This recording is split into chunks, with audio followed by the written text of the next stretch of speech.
Psycho-Cybernetics by Maxwell Maltz. Welcome to Rethink Your Perspectives blog.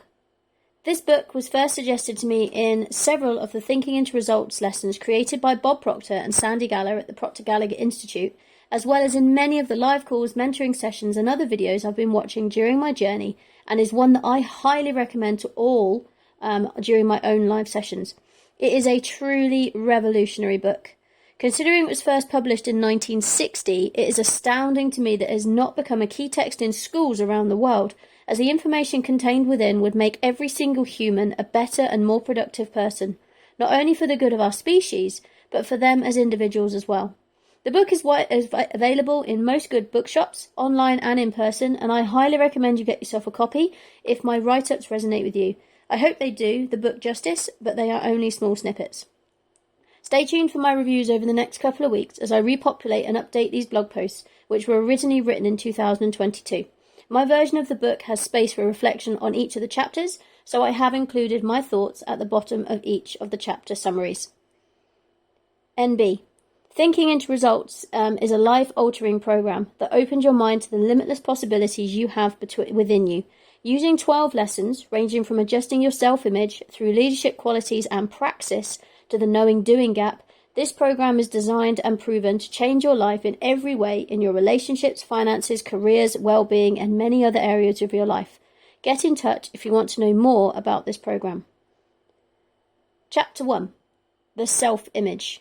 Your Key to a Better Life. Chapter 1 of Psycho-Cybernetics by Maxwell Maltz introduces the concept of self-image and how it affects our lives.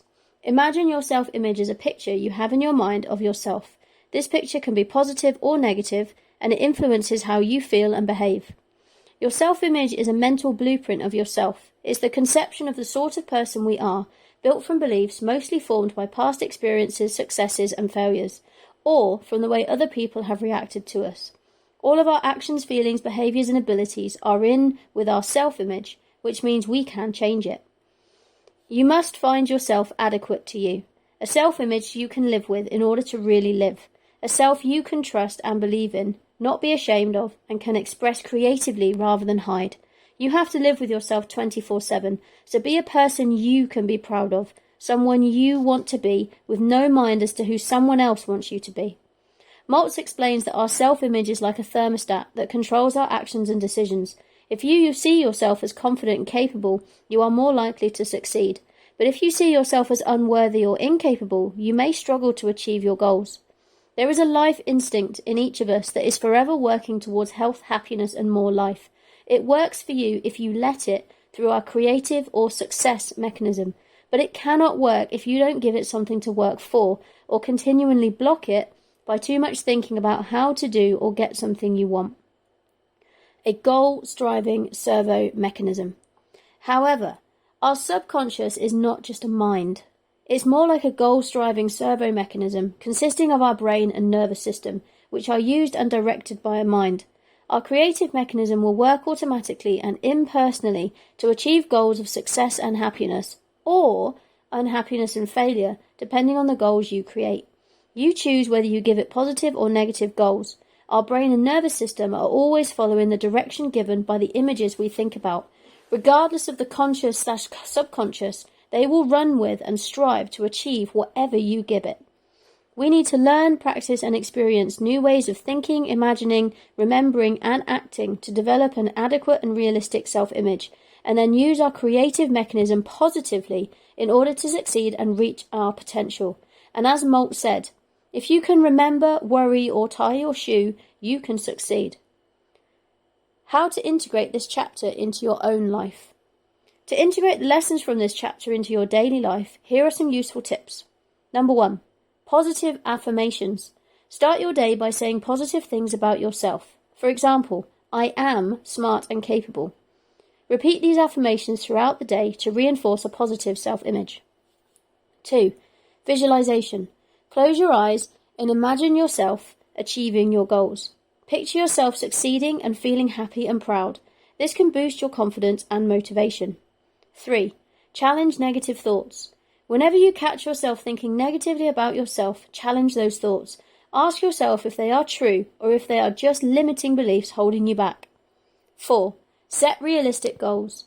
Break down your goals into smaller, achievable steps. Celebrate your successes along the way to build a positive self-image. And 5. Surround yourself with positivity. Spend time with people who support and encourage you. Avoid negative influences that may reinforce a negative self-image. By understanding and improving your self-image, you can unlock your full potential and achieve your dreams. Remember, you have the power to shape how you see yourself and ultimately how you live your life.